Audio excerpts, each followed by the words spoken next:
లేకుండా అవతలపరుస్తాం.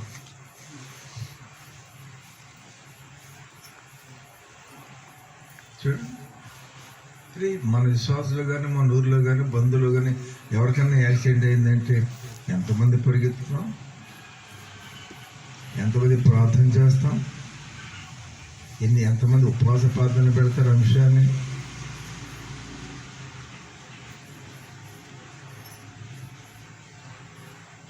అయ్యగారు ఒకసారి చెప్పకుండా ఇంటికి వచ్చేసాడంట. లోపల ఉన్నారు ఇంటి వాళ్ళు. అమ్మా అయ్యగారు వస్తున్నారు అన్నారంట. కట్టేరా టీవీ అన్నారు.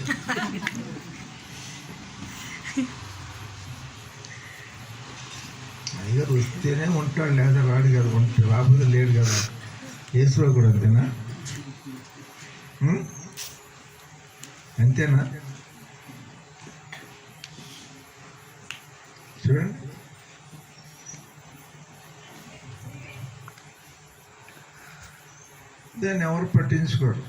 దాన్ని ఎవరు పట్టించుకోరు.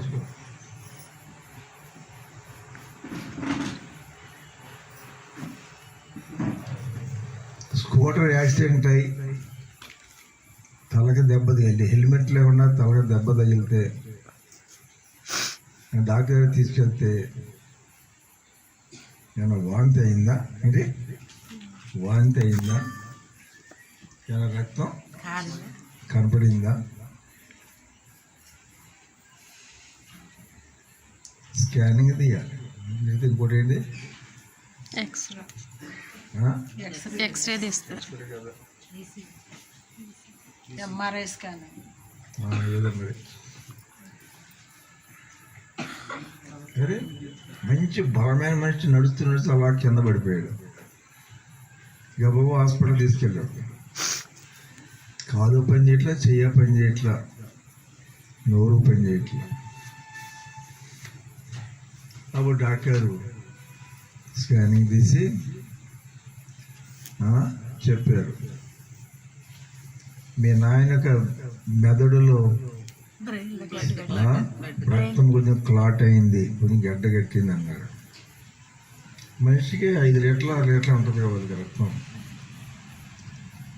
ఎంత క్లాట్ అయింది డాక్టర్? కిలోనా, అరకిలోనా, 3700 గ్రాముల?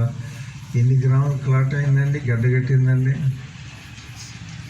అది నా భాషలో చెప్పినా నీ భాషలో ఏదన్నా అది ఇంత అని చెప్పడానికి కూడా సాధ్యం కానంత అతి తక్కువ.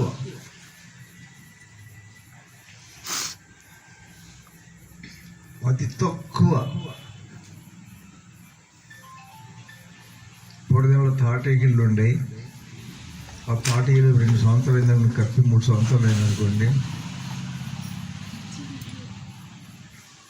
ఏదైనా రంధ్రం అయిందని పైన తాటేకి ఇంటికి ఆ సూర్యక కాంతి పడినప్పుడు దాని వెలుగు ఆ చిన్న కంతలోంచి ఇంట్లో పడద్దు. ఆటలోనే పేడతో అలిగి నీళ్ళు ఊడ్చారనుకోండి, ఏం కనపడుతుంది? రాళ్ళ, కంకర, తాటికేయాల, ఏం కనపడుతాయి? దుమ్ము కణాలు కనపడుతుంది. ఎన్ని దొరికినాయి? ఆ సంఖ్య ఎంత ఉంటుంది? కంటికి కనపడుతున్న సంఖ్య ఎంత? 1, 10, 1000, లక్షల, చాలా ఇంకా ఎక్కువే దుమ్ము కణాలు.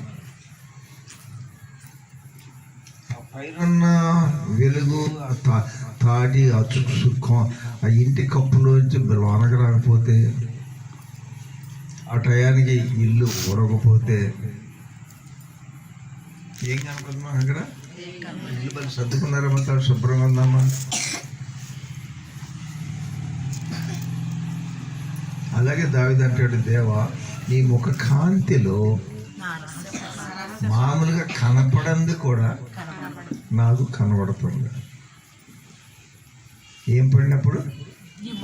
దేవుని యొక్క ఇందాక తూర్య ఎక్కడ కనపడింది? సూర్యకాంతి.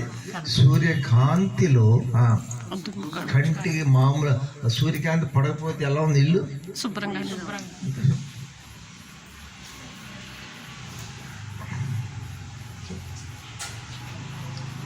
మూడు దినాలు దాని ఇంటికి వెళితే మా అయ్యగారు వచ్చింది గబగబా రండి రండి రండి అని చెప్పి ఇంట్లో తీసుకెళ్ళి కూర్చోబెట్టి గబగబా చీపుతో ఊడ్చేసి ఆ టిఫిన్ పెట్టి తినండి అంటారు.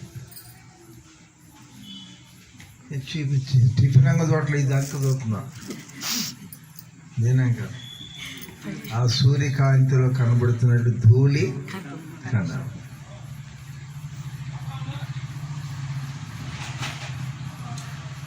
దేహ శుద్ధి చాలా మనుషుల యొక్క నాగరికత పెరిగే కొందని దేహశుద్ధి ఎక్కువ పెరుగుతుంది. ఏంటండి?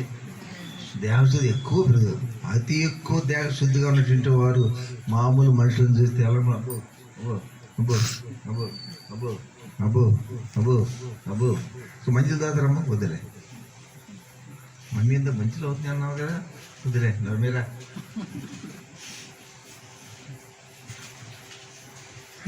తోటి మానవుడు శుభ్రతలో ఉన్న ఒక వ్యక్తి అశుభ్రం ఉన్నటువంటి తోటి వ్యక్తిని చూచి అశుభ్రాన్ని బట్టి మనిషిని ఎంత మనం అసహించుకుంటాం. అందుకే ప్రభు నేను చూచినప్పుడు నా నోట్లో నా లావాదేయాలని కూడా పేరు మధ్య ఊసేస్తాడట. ఏం పేరు మీద అమ్మా? ఉమ్ము. నోట్లో ఉమ్ము వరద్దా? లావాదేయాలం వరద్దా? మరి ఉమ్ము ఏంటి? అసహ్యమైంది ఎప్పుడైతే మనం కంటితో చూసామో లాలజలము గొట్టకియాల్సింది మింగాల్సింది అని ఊసేస్తాం. ఇది అసహ్య పదార్థం చెప్తూ అని వస్తాం. ఏమీ చూడకపోయినా సరే చూసేస్తాం. మా దేహములో ఆ మనుషులు నాగరికతలో పెరుగుతున్నప్పుడు, ధనవంతులుగా పెరుగుతున్నప్పుడు ఎలా దేహ శుద్ధి, ప్రతి విషయంలో దేహ శుద్ధి. నేను మొట్టమొదటిలో చోడవరం వచ్చేటప్పుడు బిచ్చమ్మ గారి అక్కడ ఉండేది.